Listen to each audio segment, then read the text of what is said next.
Distinguished Senator Chimaroke Namangi is also here, recognizing. Senator Abubakar Kari, recognizing.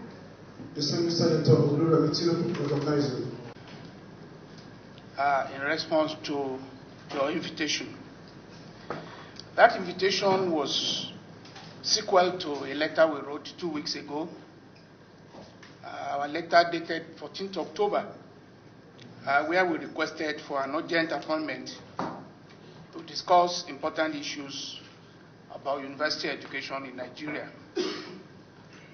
We actually highlighted 3 areas that we thought would be desirous of us to share information and experiences with you, and to seek the intervention of the distinguished Senate of the Federal Republic of Nigeria, so that we can reposition our education and we can address emergent issues before they snowball into crisis.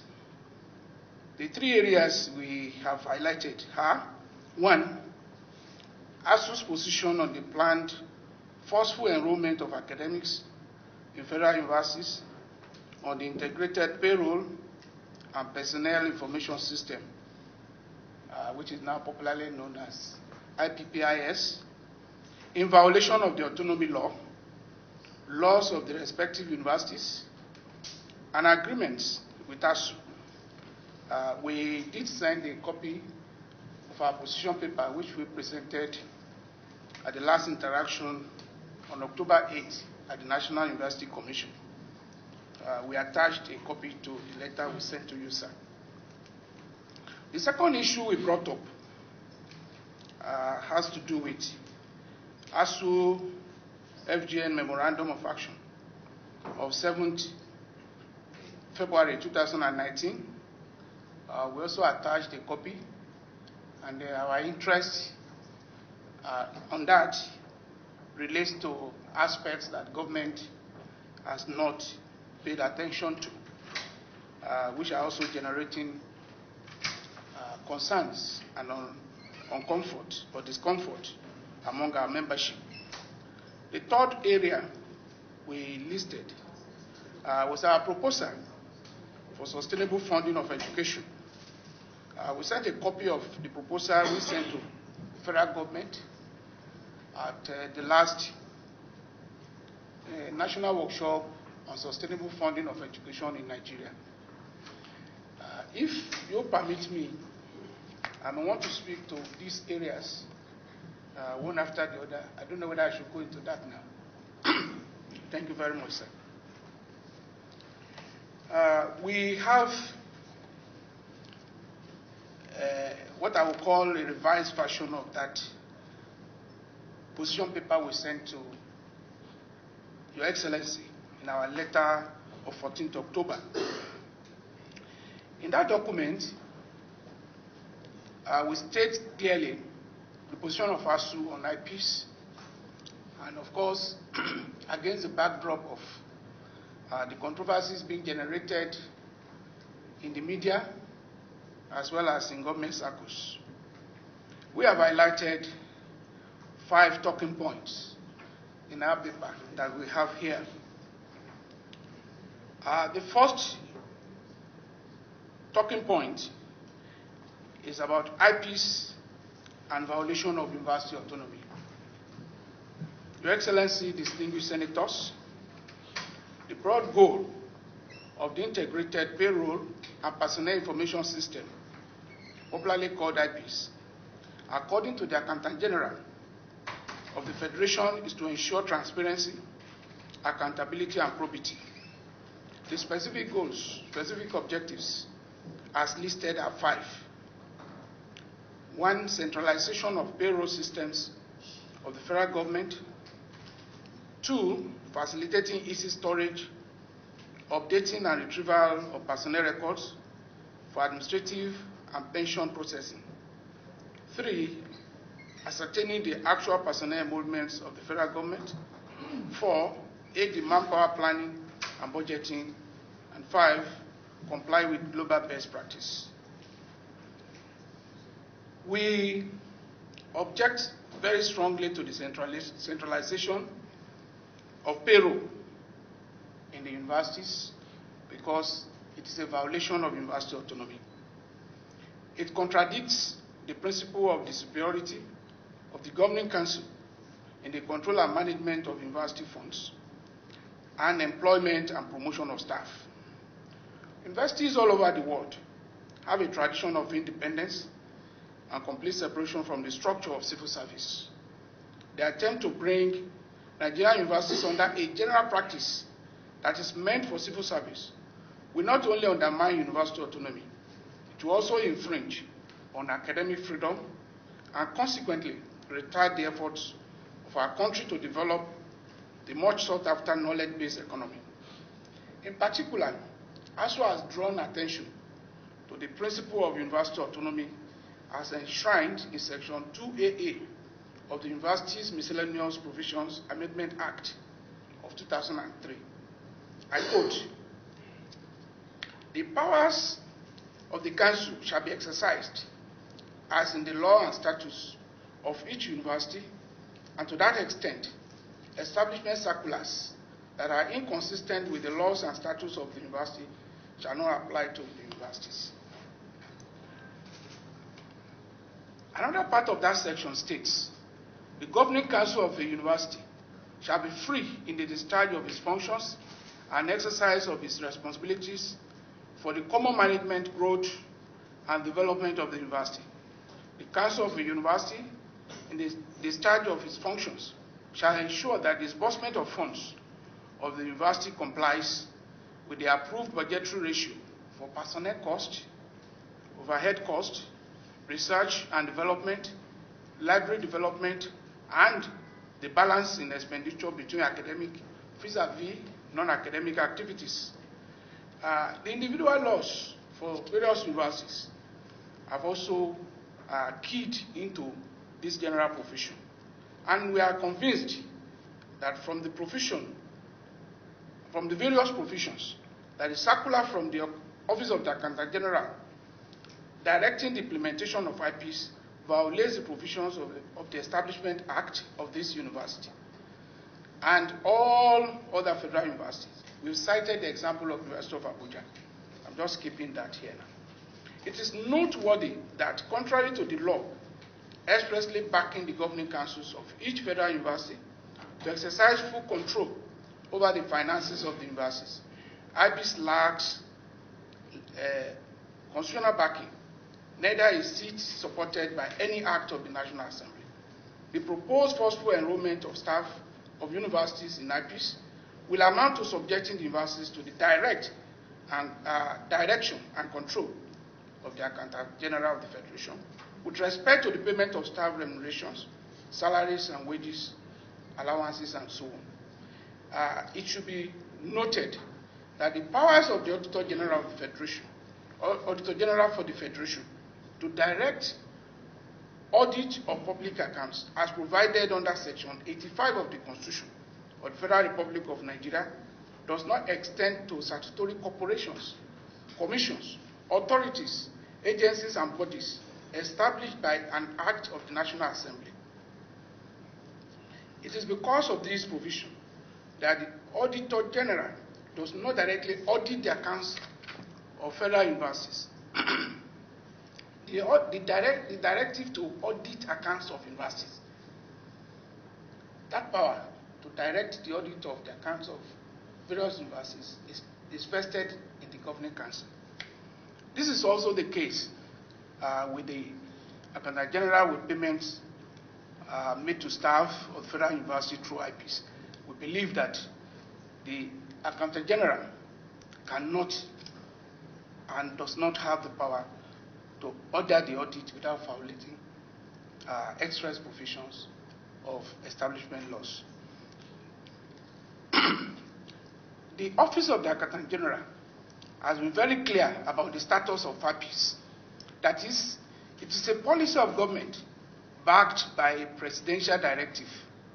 This statement reinforces the position of ASUU on IPPIS, that IPPIS is not backed by law and cannot therefore be used in whatever guise or circumstance to override laws and Constitution of the Federal Republic of Nigeria.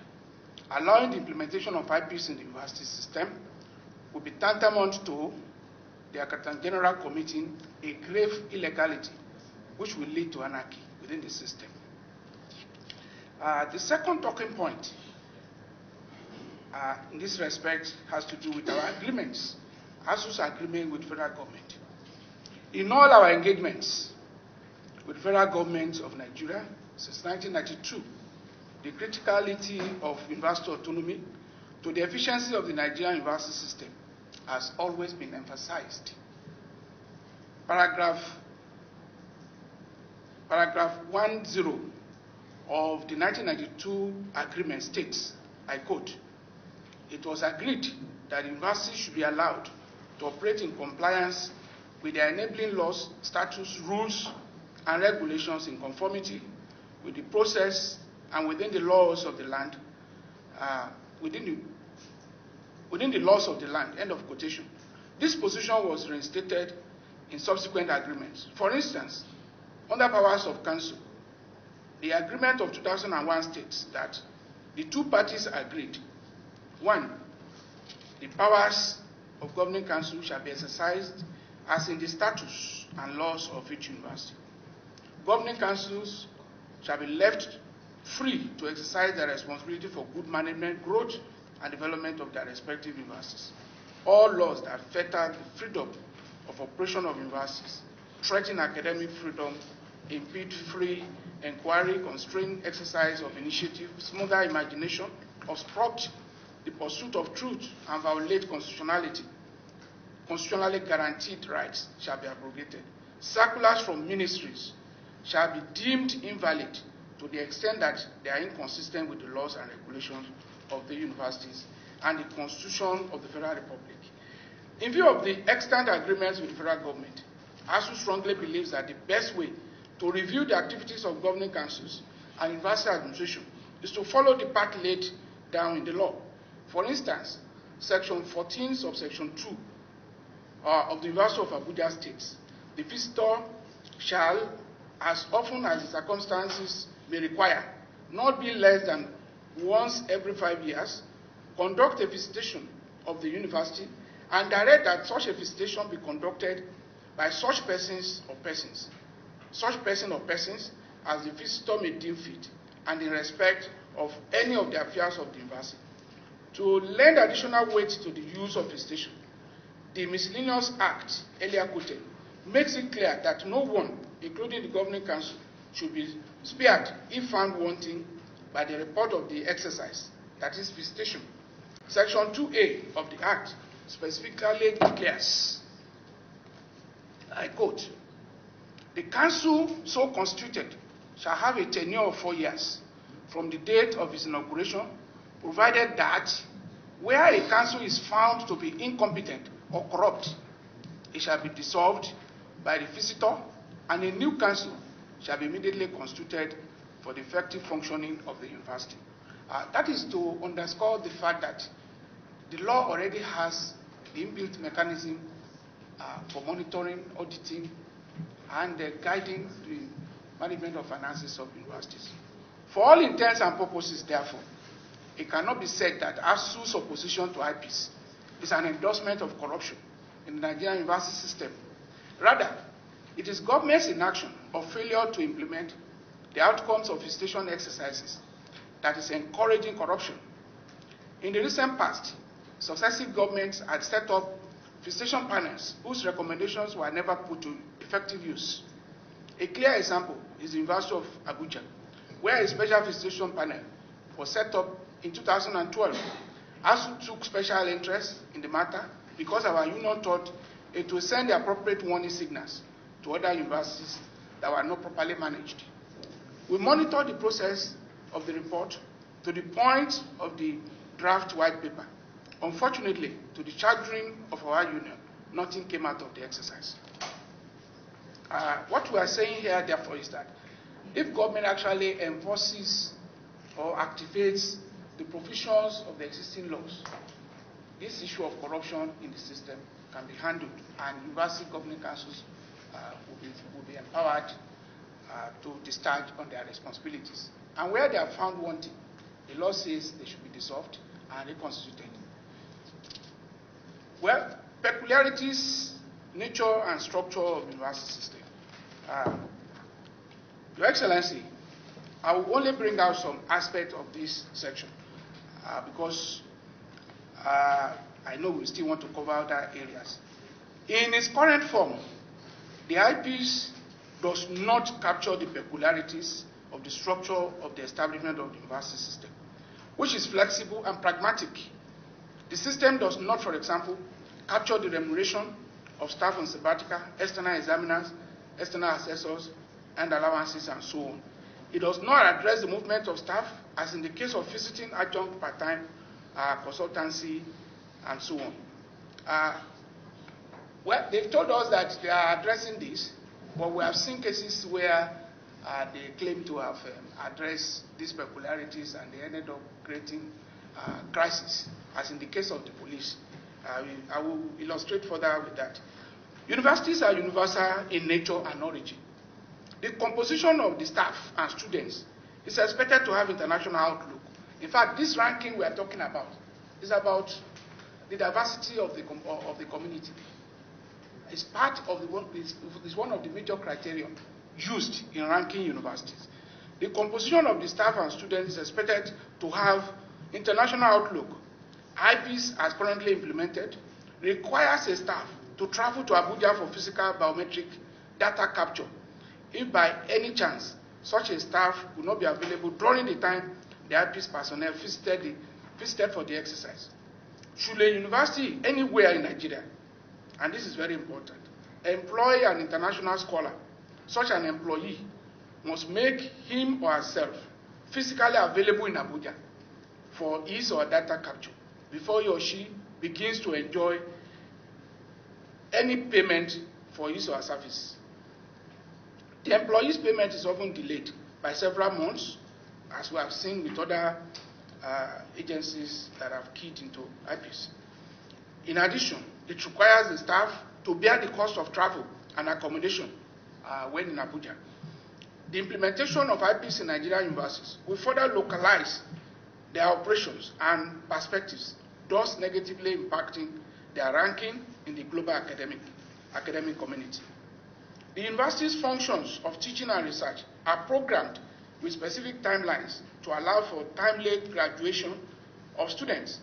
The bureaucracy associated with IPPIS, especially as it pertains to the replacement and recruitment of staff, that suddenly become unavailable due to sickness or death or other unforeseen circumstances, will tend to delay the graduation of students.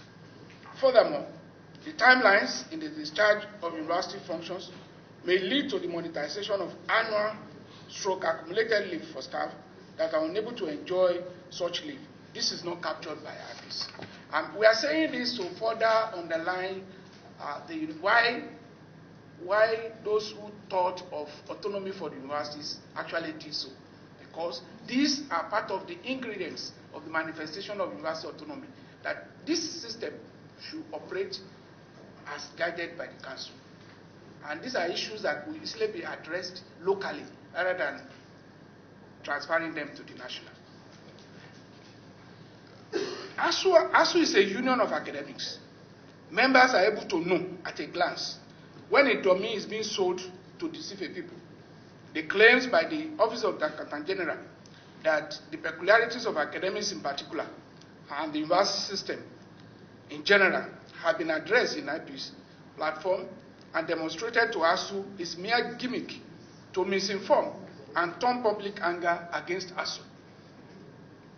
That the AGF has issued a press statement saying that the peculiarities of the university system have been addressed is public acknowledgement of the fact that the shortcomings of IPPIS platform in addressing the peculiarities ASUU has raised are true and valid.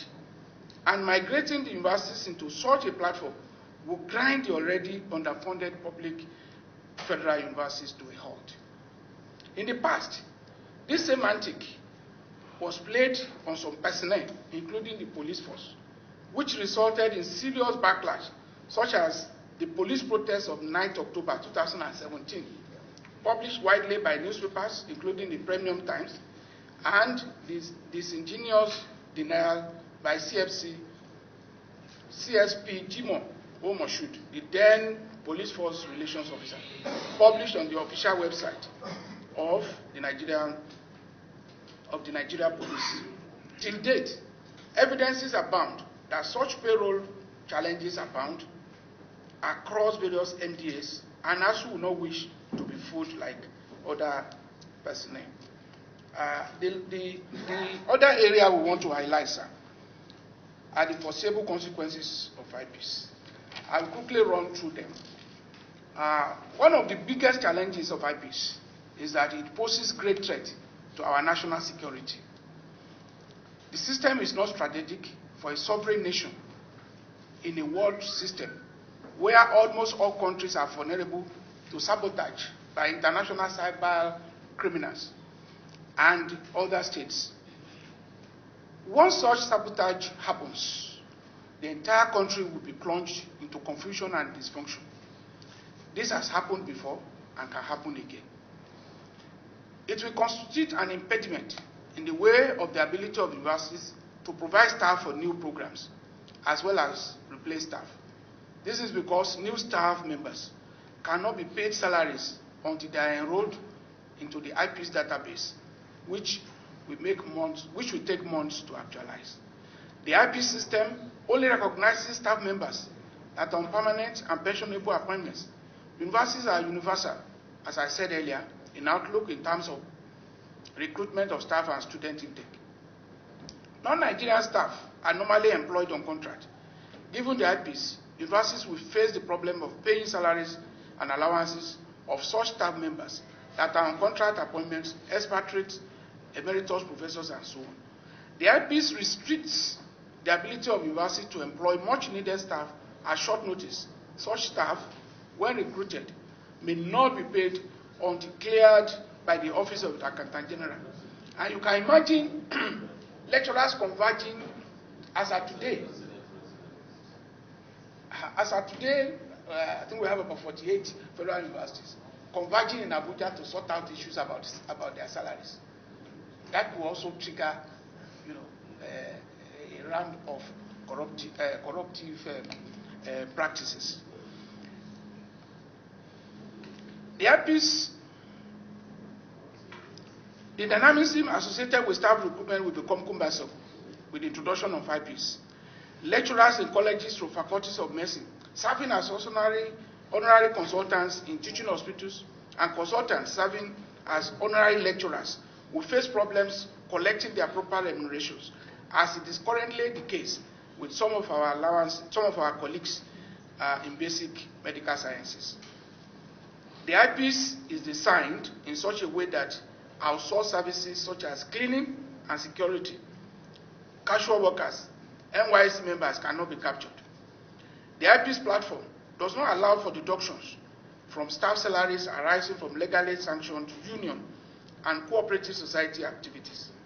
This will directly infringe on the constitutionality or constitutionally guaranteed fundamental rights of staff to association. Payroll adjustments, such as updates and variations to payroll, will become centralized in Abuja. It will therefore require any university staff with such problems to travel to Abuja at his or her expense to get it resolved.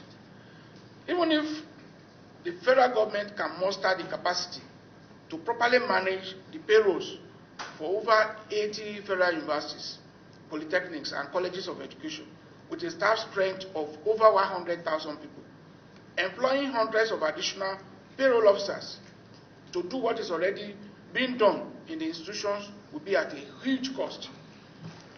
At the current ratio of one payroll officer to 200 employees, it means that about 500 million naira will be added to the government's annual wage bill to duplicate an administrative function that has not been found to be deficient in output or lacking in credibility. If FG's unspoken reasons for IPPIS include the lack of accountability on the part of the universities, polytechnics, and colleges, Then the solution is auditing, not duplication.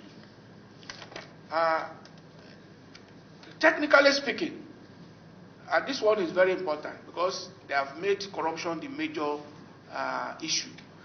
IPPIS is a scam. It creates more problems than it resolves. To buttress this, the AGM claims that the goal of IPPIS is to engender transparency, accountability, and probity in government expenditure.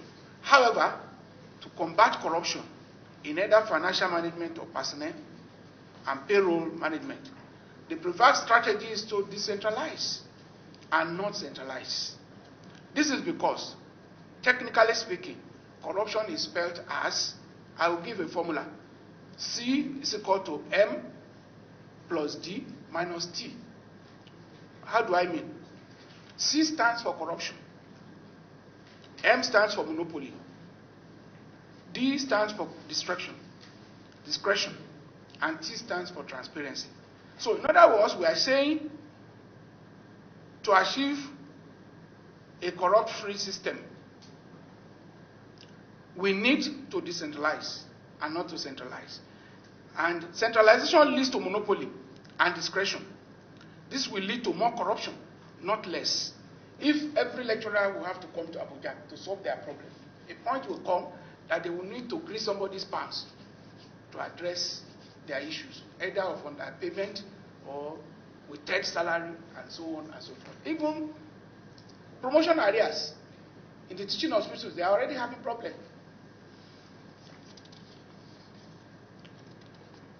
Governing council's oversight and visitation panel mechanism are based on a bottom-up approach, and that is what we are advocating. While IPPIS is based on top-down approach, a far less effective strategy.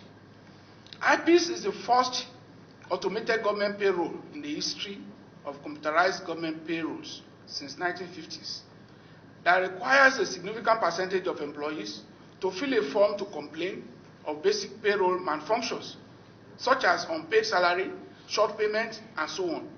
For payrolls, the best practices significant level is 1%. IPPIS has levels of up to 30% in some agencies of government where it is already in operation. Significantly, it is inconceivable that an automated system cannot double-check itself to know if transaction record has been generated from a static list of employees. The implication is that exception module that will be used to rectify such errors will allow a system user to bypass automated red objective process and manually issue directives, less subjective instructions to the system. In other words, technically speaking, IPPIS has its own inbuilt problems. The scenario above is not only primitive, but also creates a door for fraud. Little wonder that the Accountant General has always put out conflicting figures about the number of personnel in the IPPIS. The 2015 report of the Auditor General for the Federation clearly indicted the Office of the Accountant General and noted as follows, I quote, "Of particular concern was the inability of the OAGF to provide records covering about 2.98 billion in the integrated payroll and personnel information, IPPIS, operation transaction accounts. The National Assembly and the EFCC should immediately investigate the monumental fraud embedded in IPPIS.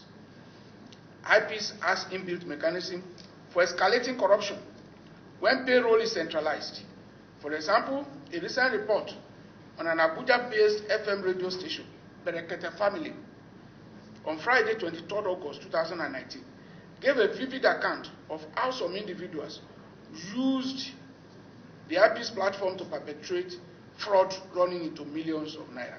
The case was actually reported by an individual who was being threatened for busting the ring of individuals involved. Several other cases have been linked with agencies already captured under the IPPIS. Hence, the most advertised advantage of curbing corruption through IPPIS may not hold water. The way IPPIS is configured and being operated will give room for the inflation of salary accounts. Our proposals and conclusion. Your Excellency, distinguished senators, our proposals include the following. 1, the federal government has made it impossible for the universities to function at their optimal level for failure to fund them adequately. In the last 10 years or so, hardly were annual budgets of universities, especially the capital components, implemented up to 50%. The government must return to releasing funds on at least quarterly basis, if not annually, to support the smooth running of institutions. University autonomy means that the council of each university, not the office of the Accountant General, has the power to manage the finance and personnel of the universities. Number 2, if government wants to curb corrupt practices through the payroll and personnel management, the best pathway is to make the governing councils work. The exercise of the power of the visitor in respect of visitation exercise, as stated in the law, which ASUU has continued to advocate, should be activated. 3, Nigerian universities have capacity to develop their own platform in place of IPPIS with different levels of control, which can be accessed periodically to assess compliance with the regulations on transparency and accountability by each university. We have seen this practicalized in other universities in Africa, including University of Ghana, Legon. Let me say this. IPPIS is being used in Ghana, but universities are exempted. This can be confirmed. And it is because they recognize that universities are universal cities. People come from all over the world to work in the universities. And that is what gives a university its universality. Except we want to return our university to localization. Already we are inching towards making some feasibility in the ranking of global universities. We shall reverse our gains when we make it impossible for us to attract people from other parts of the world to work with us on short term, as obtained in other places. ASUU can coordinate the project if the government gives approval for the development of a separate and unique salary payment system for the universities. We've already seen our members who are experts in IT, and they are already being assembled. We just want clearance for us to come up with a model that we can test for them, and they can have level of control.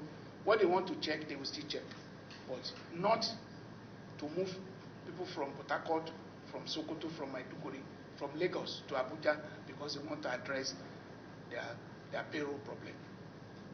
In conclusion, sir, ASUU strongly believes the introduction of IPPIS in federal universities, which is not backed by law, will only compound the problem of regular flow of fund and personnel management rather than resolve it. The union's position is that there are extant legal provisions and negotiated agreements arising from the nature and peculiarities of Nigerian universities, which make IPPIS unnecessary and inapplicable to the Nigerian universities. I thank you for listening. Thank you very much. This other two will be very short. Mr. Chairman, Mr. Yes, President. Yes, sir. We are in a budget session, Okay. and we consider the budget, passing the budget, more important than anything else, because when we pass the budget, we get money. Okay, Most sir. of our colleagues here are supposed to be in committee rooms. Yes, sir. We appreciate this, sir. I think you have taken time to speak. I thought that would be for us to discuss. But if we have something else to say, please, in the next 2-3 minutes. Okay, sir. Thank you very Because much. most of our colleagues here will have to leave. I won't take your time, sir. I won't take your time. The copy of that memorandum of action must have been, it was part of the document we submitted. So I won't waste time. Areas that require urgent attention. We've been talking about funding for the fertilization of public universities. we had an agreement with government in 2013 after the 2012 report of needs assessment in our universities. And government agreed with us then. In fact, it was the Federal Executive Council that adopted the position that we will need 1.3 trillion to reposition our universities for international competitiveness. And that MOU, which was signed in 2013, was to be activated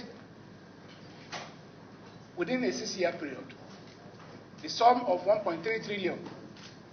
But up to today, it appears government has set aside that memorandum, and we have only had 220 billion in all. Whereas, for the little intervention that we got, we could see the difference. Some 6 years ago, we were not talking about any Nigerian university coming within the 500 bracket in global ranking of universities. But today, we can still talk of at least one public university. We could get more if we do what we need to do. So what we signed with government in February this year was that the government said they are committed to the implementation of that memorandum of 2013, and that in consonance, government will be releasing some sum. But sir, what we are calling for as we speak today, is that the proposal that emanated on how to implement this, which is with government, we want government to act on it. And that will take us to the other part. Because that proposal, our contribution, we have a memo. We have a memo which we sent to government.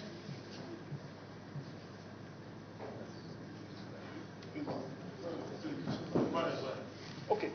There was a government workshop on sustainable funding of education last year, November. ASUU submitted a memo. That memo will also attach to the document we passed to Your Excellency. We believe that if government can work with this memo, the issue of sustainable funding of our universities, and in fact education in Nigeria, will be substantially addressed. We are aware, in our engagement with the Honorable Minister, that a memo had been written by the Ministry to His Excellency, the President, on how to activate those recommendations that came out of that workshop. We hope that Your Excellency will help us push for the implementation. And that brings us to budgetary allocation too. Because all we have been talking about all along has been what we need to do to fix the rot and decay in our system. Those are the issues that have been engaging all our actions in the past. But we have also been saying that budgetary allocation to education has continuously gone on the steep side. It has been going down and down, such that we can see that we have less than 7% in this year's budget, 2020 budget. We think that is not good enough for Nigerian education. And so we are calling on Your Excellency and distinguished senators to help come into this matter, such that what government signed to do with us, they can do. The proposal before the presidency can be activated, and the issues of sustainable funding of tertiary education in particular, and Nigerian education in general, can be fully addressed. We also have other aspects of the memorandum yet to be implemented, but let me bring out the issue of visitation panel. We are talking about corruption in system. In the last 10 years, federal universities have not been visited. And we think that should not be allowed to continue. If they are saying universities are not doing what is expected of them, how does government assess that? And when they visit, do they implement reports? So we have called for those areas that require implementation, funding of public universities, outstanding areas of allowances of our members, the issue of state universities, proliferation of universities, both federal and state. Because proliferation further undermines the quality of university education, because we spread our resources thin. When people allege that lecturers are teaching 2, 3, 4 universities, it is because these new universities, they need hands, and the hands are not there. So why not consolidate on what we have rather than creating new ones that will soon become crisis centers? 12 universities that were created in 2012, they are today groaning for lack of funding, lack of facilities, and so on and so forth. So, Your Excellency, we have brought out. Yes. Then the other one, which is very important to our members, is the issue of renegotiation. We started renegotiation 2 years back, but because we had issue with the government team, we had to halt it. And we think that government should be made to address those issues we have raised. The government team that came to negotiate with us were not operating within the rules of collective bargaining. And we thought that was not good enough for the system. Our previous agreements were products of collective bargaining. This time around, it is like servant-master relationship. And we think that cannot work in the tradition of negotiation.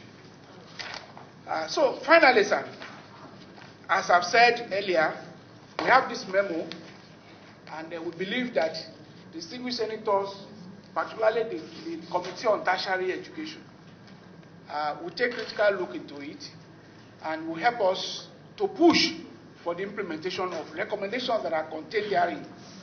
If we can follow up on this, sir, I think the issue of funding of universities and education in general in Nigeria will be substantially addressed on a sustainable level. We thank you very much. The Deputy Leader, the Deputy Chief of the Deputy Minority Leader, my distinguished colleagues, the President of ASUU, the other members of the National Executive Committee of ASUU, let me welcome you on behalf of my colleagues to this very important interaction. I received a letter of about 2 weeks, and we thought that we should be able to meet. I had thought it was possible to meet earlier than now, but we couldn't make it due to our circumstances here in the National Assembly. At the present, we have so much activities going on about the budget, defense, and budget-related issues. But it's better late than never. We are all in this together. We believe that the Nigerian educational sector, particularly the tertiary level, needs some serious support at this point. Of course, we are also not mindful of what the basic and secondary levels are. But we know that you have made a lot of sacrifices. You're putting your best with the little that is available. You deserve commendation. And for us in the legislature, the National Assembly, we are always prepared to take every necessary step to intervene to ensure that our tertiary institutions remain open and functional. That at the end of the day, we don't close our institutions, because the repercussions are always much more on the students than those who are supposed to deal with the issues. But that is not to say that we shouldn't resolve those issues. I believe that we should resolve the issues. We are part of government. My worry has always been why government should be signing agreements that they know are difficult or sometimes even impossible to operate, instead of staying to say the right things and do them immediately or as agreed. I had previous engagements when Professor Fage was chairman or president of ASUU. I was there. I've been with ASUU since when I was chairman House Committee on Education in 2005 or so. And throughout my Senate sojourn, I've been a member of the House Senate Committee on Education. So I'm very confident. In fact, myself, I was from a university system. So I understand the sentiments and I share those sentiments. I feel bad when somebody will just sign because there's tension or there's pressure. And at that point of signing, that person knows that he or she will not, or government will not implement those things. It's better we stand on things that are practical and then go forward than sign things that at the end of the day everybody tries to duck and run away from. I believe that we should be looking at all the issues you raised and the suggestions you have raised. We'll go into some details. The press will excuse us at a point, and that is not to say that we are chasing anybody. We are not, but some of the issues, when you are talking on how to find a way out of a situation like this, you don't allow someone to take the initiatives away from you and start publicizing things that will make it difficult to arrive at some kind of understanding.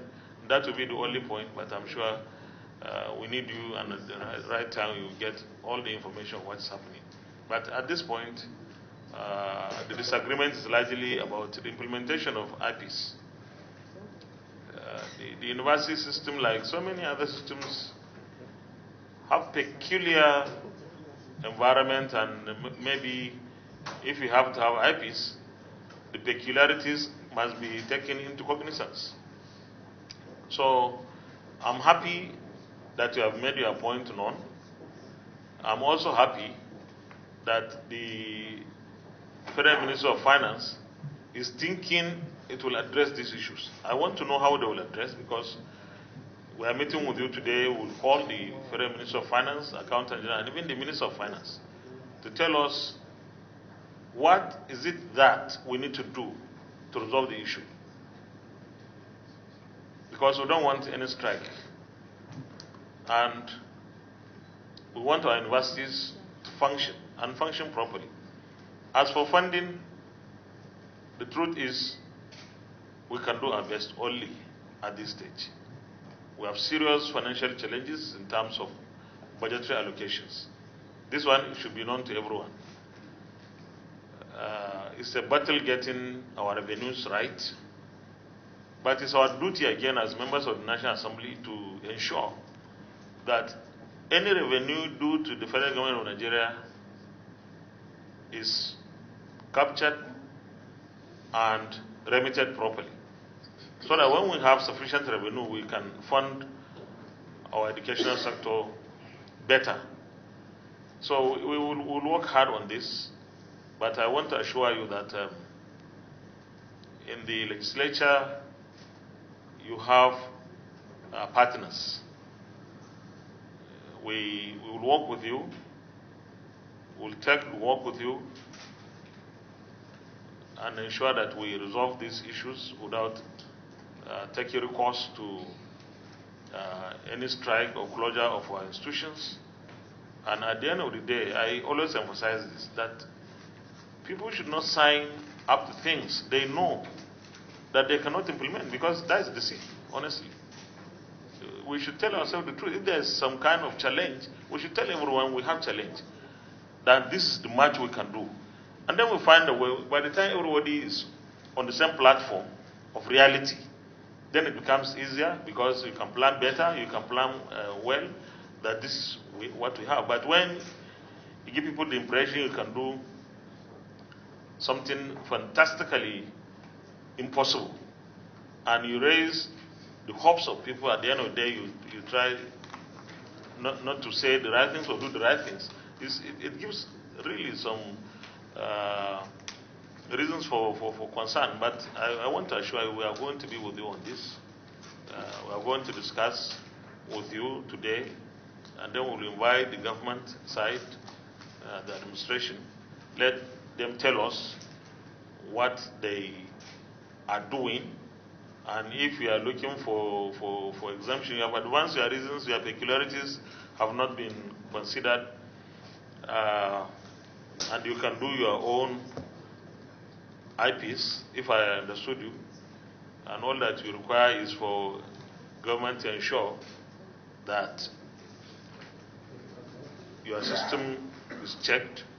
Of course, government will check your system, because if government will fund the universities, definitely government will be interested in how the funds are utilized. But then there has to be some understanding, mutual understanding, that when we provide funds, that the funds are properly channeled, that the universities or the tertiary institutions on their own can account for the utilization of those funds. I think this is something that neither the government nor ASUU can go it alone. None of the two sides can just walk away and say, this way I will do it. We have to be together to find a common ground, a solution, so that our universities remain functional, and of course, that our students are not asked to go home and be part of the problems that we already have, or people sitting all over the streets and not doing anything.